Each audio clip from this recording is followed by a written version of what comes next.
Sabihin niyo po pag masakit.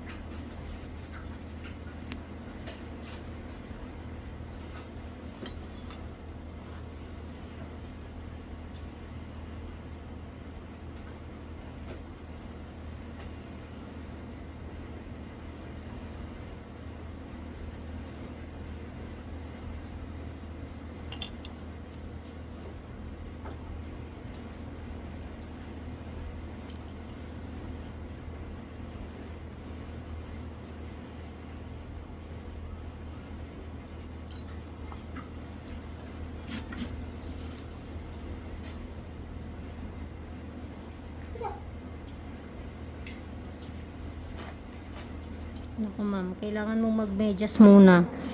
Masusukso ka ng dumi. Yung kuko mo. Oh.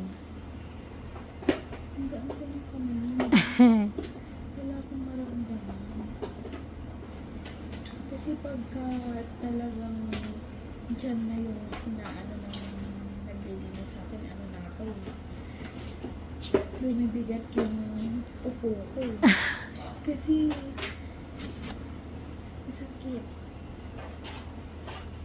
Pero ngayon parang wala. Pag kaya naman gawan ng paraan, ma'am. Gagawa niyo ng paraan. Ang gaan-gaan.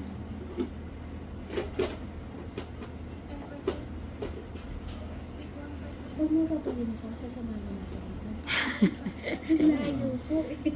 Ayaw na po kasi niya ako magpalinis dun sa pinapalinisan ko. Ngayon, ma'am, hindi mo naman kailangan magpalinis ng lagi-lagi. Hanggat wala ka naman pong nararamdamang sakit sa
linis lagi na. Opo, hindi po talaga.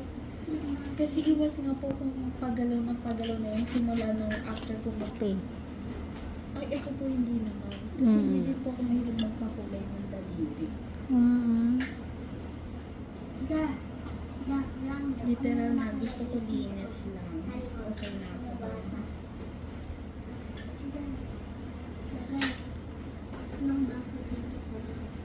Sakit, ma'am? Hindi.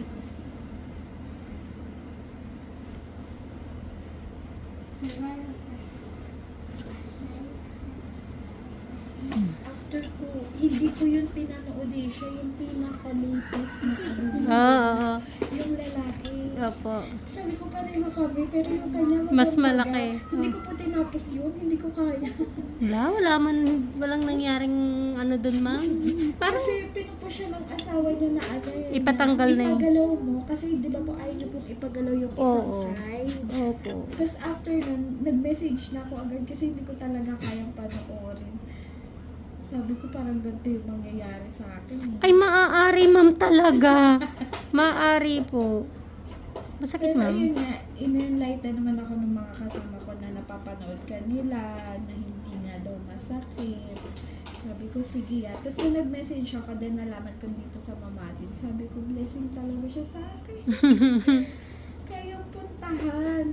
Tapos nung pinanood ko yung update mo kung matutuloy or hindi. Aba, Kasi kailangan ko ng sagot. Kasi nga gusto ko nang matapos tong pagana to. mahal kasi diesel, ma'am, kaya hindi kami nagtuloy. Opo.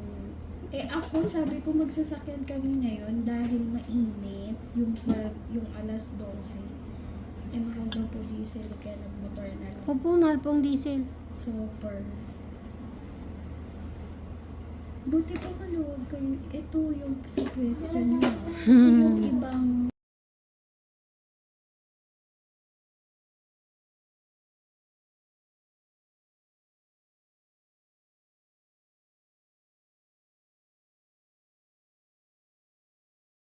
ito po yung mabuhay. Oh, malawak to, ma'am, hanggang phase 7 to.